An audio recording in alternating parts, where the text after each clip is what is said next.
Komið þið sæl. Hér ætlum við að líta á eina mótilskák í Grand Prix árásinni með biskup C4. Þessi skák er frá árinu 2000 og hér eigast við Ozren Bidi sem er með tæp 2300 stig og Damir Sulc sem er líka með 2300 stig.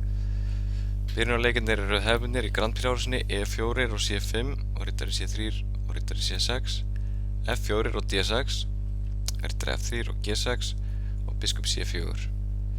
Og hér leik svartur biskup G7 og eftir stuttarhrókun þá ákvað svartur að leika E6. Það eru tveir möguleika fyrir svartan. Það er annarkvort að leika E6 og hafa riddarinn á E7 í framhaldinu eða þá að hafa riddarinn á F6. Nú eftir E6 þá leik hvítur D3. Þá kom riddari G til E7 og drottning E1 sem er hefðbundinn leikur í aðbyrjunu. Drottningin er á leiðinni yfir á kongsvanginn. Nú kom stutthrókun og þá kom F5 hjá hvítum sem er mjög góður leikur.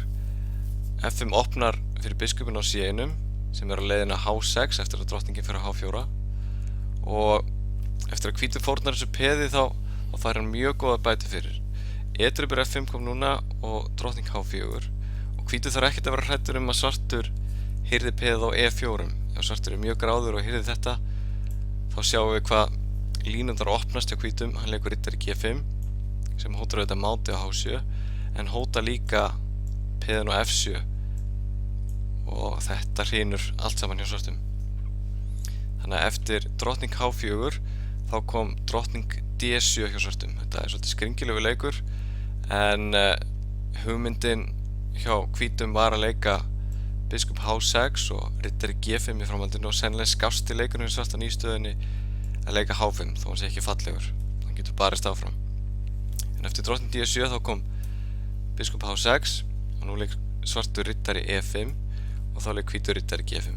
Sóknin á hvítum teflir sig bara eiginlega sjálf, bara beint á augum. Það hugmyndin er að drepa á G7 með biskup og drepa H7 í framhaldinu og svartur á voða litla vörn við þessu. Hann getur ekki einu sinni leikið F6 til þess að reka riddarinn í burtu vegna þess að biskupinn á C4 leppa peðið. Svartur reyndi riddari drepa C4 en þá kom þvingaframhald, biskup drepa G7, svartur drap með kóng, drottning drepa H7 skák, kóngur F6.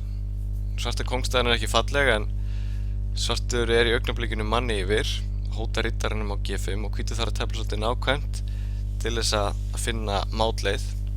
Og hvítur leik mjög skemmtilegum leik í þessari stöðu, leik sem að vert er að muna eftir í svipuðum stöðum. Hann leik E5 skák til þess að losa E4 reytin fyrir hvíta riddarann. Við sjáum að ef svartur drepur þetta með riddara eða með peði þá kemur riddari C til E4 mát.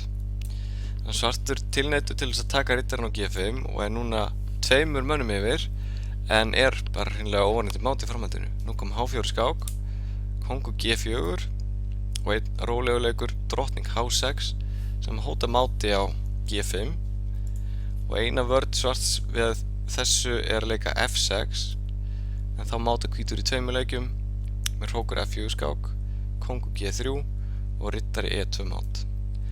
Þessi skák er svona tákgræn fyrir Grand Prix árásina og þessa sókn sem að hvítur fær oft tækifæri til þess að fá upp.